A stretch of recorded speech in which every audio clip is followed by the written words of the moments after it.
Hi guys, welcome to another beer review, and we've got a little bit of a gusher. This is take two because I had to get up and get another glass, and I think I've not dared to look back at the footage, but there might have been a mighty builder's crack as I was reaching up for my glass. So yeah, that's why I'm reshooting it. Haven't tasted the beer yet, haven't had the opportunity to. As you can see, it's died down nicely. But I noticed that it was just coming out of the bottle really slowly.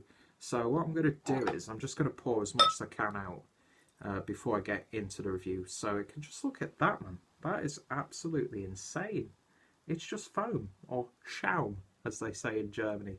But yeah, just look at that. I had the same thing happen, but much worse, with this, which I recorded last night, which is the 2013 vintage of mine Aventinus from Schneiderweiser. And the thing is, these beers have been settled in my wardrobe right there. No, that's the door out to my bedroom.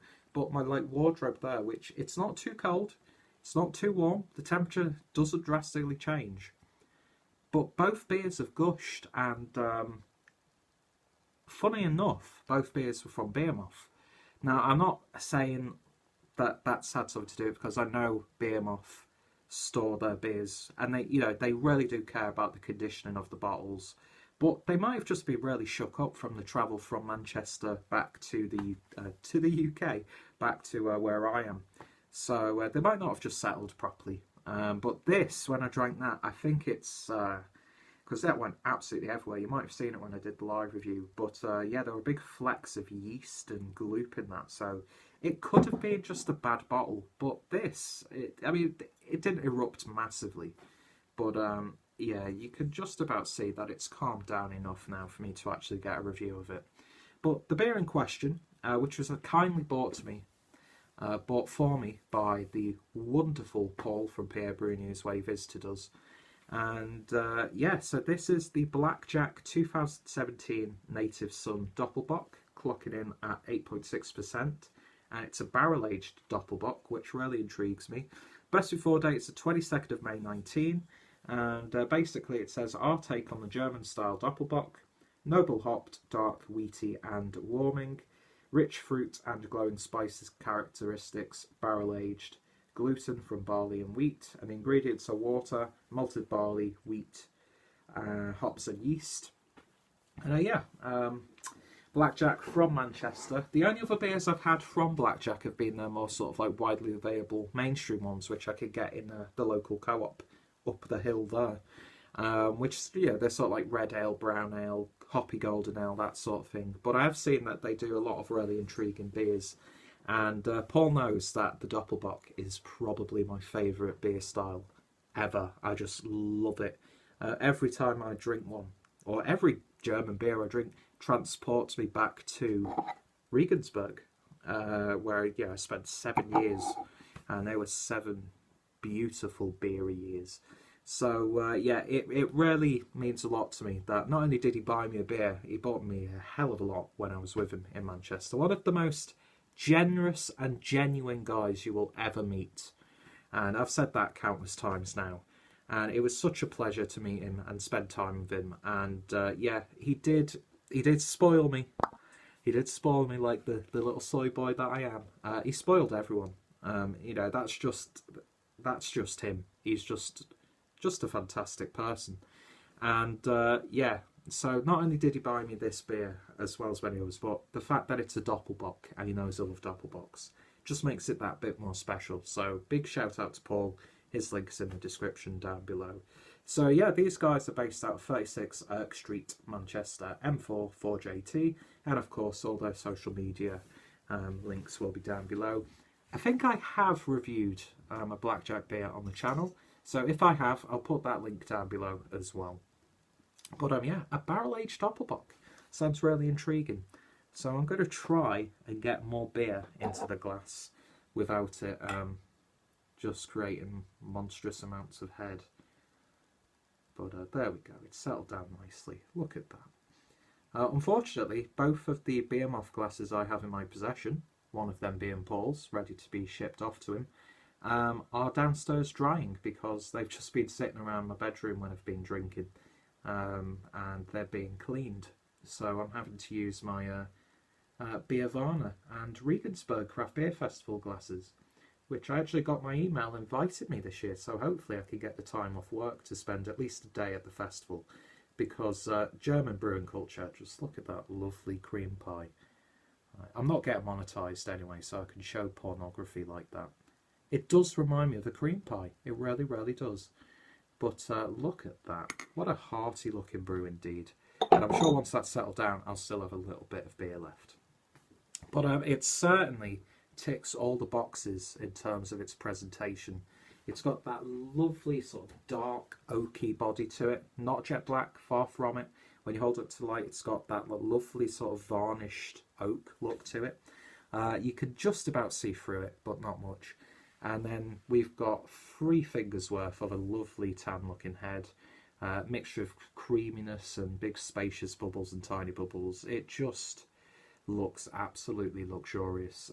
It's just a style that in every part of it, from its aesthetic to its taste, to its body and its warmth, I just absolutely love. So I'm really intrigued to see not only what a barrel-aged Doppelbock would be like, but also I'm always intrigued by other nationalities' takes on a specific nationality's style, especially when it comes to British breweries producing German styles.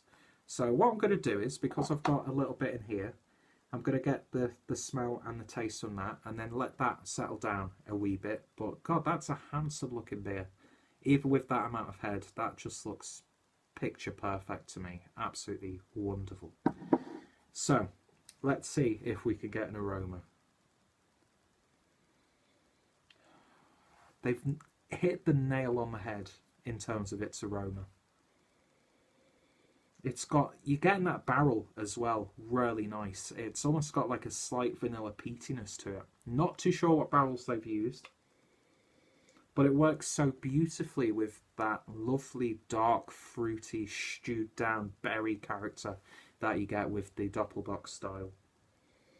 But then there's that lovely underlining muskiness that I love about the style as well.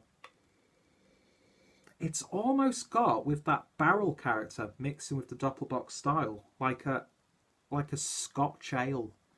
I'm reminded of something like, which funny enough I've got a 2014 vintage, thanks to Rob from Hopscene, who was also in Manchester and gifted me it, of the Kentucky Bastard, or Backwards Bastard. And it's got that sort of like barrel-aged Scotch ale aroma to it. But it is fundamentally a Doppelbock through and through. Nice amounts of nuttiness and sweetness in there, very cakey and desserty. And it's transported me back to being in Germany. It really, really is. It's just got a real sense of authenticity to it.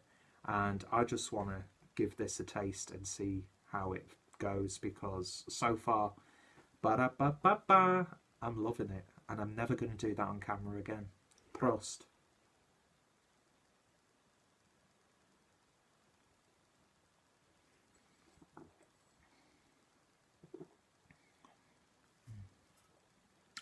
That is so nice. They've hit the nail. They've hit the style perfectly.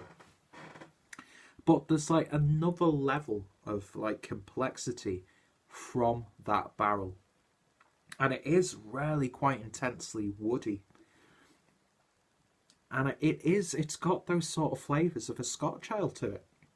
So maybe they've used like a whiskey barrel in this. It's got that slight vanilla character. Very, very subtle. But it's got loads of woodiness. And then you get this lovely, almost char coming through as well. Let's take a bit from this glass, because that was a bit of a monster swig, let's be honest.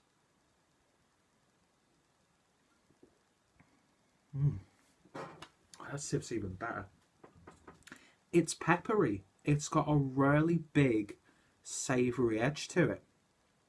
But underneath that, and actually, it's got quite a sharp, smoky aftertaste. It's taken the style that I absolutely love, and added such a lovely, intriguing twist to it without bastardising the style or straying away too far from it. It's very familiar, getting loads of like cocoa powder coming through, but then there's also those like classic berry characters coming through as well underneath. It's spicy. It's a spicy doppelbock. It's prickling my tongue and lips. And that warmth as it's going down, it's not like a burning, it's like a warmth. It's comforting me.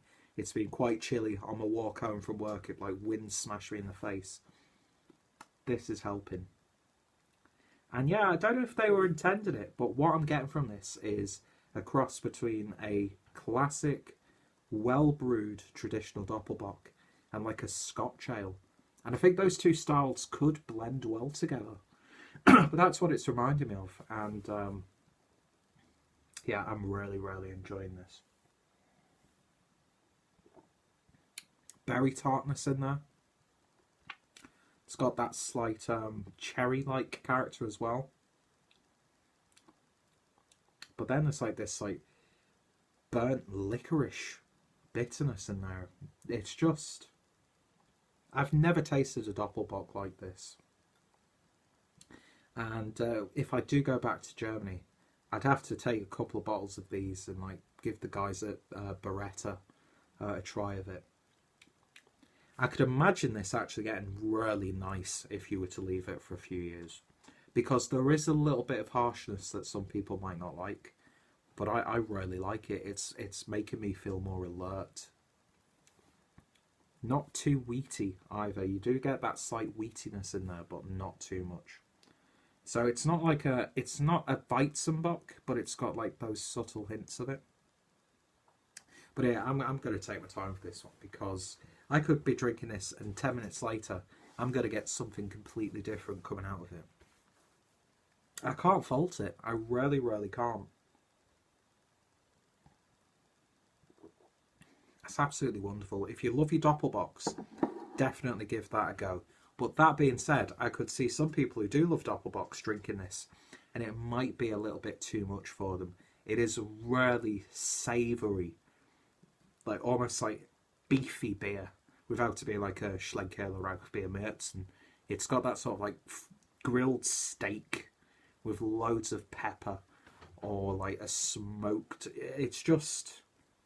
I've never had a doppelbock like this, and Blackjack, you've done an absolutely amazing job. You really, really have. That is just... It's tickling me in all the right places. So Paul, thank you so much for buying me this. It's a real treat, and we should have drank this together while we were in Manchester. But yeah, £5.20 well spent. I'd definitely pick up another bottle of that. So if you have tried this or any other vintages, I'm not sure if this is a series that they do, then let me know your thoughts, opinions. Let me know your favourite doppelbocks, that sort of stuff. Your favourite Blackjack beers. Always interested to learn about new beers. And yeah, if anybody else has reviewed it, then I'll put their links down below. So check out Blackjack. Check out my Doppelbock playlist as well. Check out Paul from PABrewNews. And of course, check out the Manchester Pissup channel. I gave props to Rob before, so I'll put his link in the description box as well. And yeah, I want more of this, and I'm going to enjoy the rest of this one. So, thank you for joining me on this long-winded take 2 of a review, and I really appreciate it. And yeah, thank you all for watching, and I shall hopefully see you all later. Auf Wiedersehen.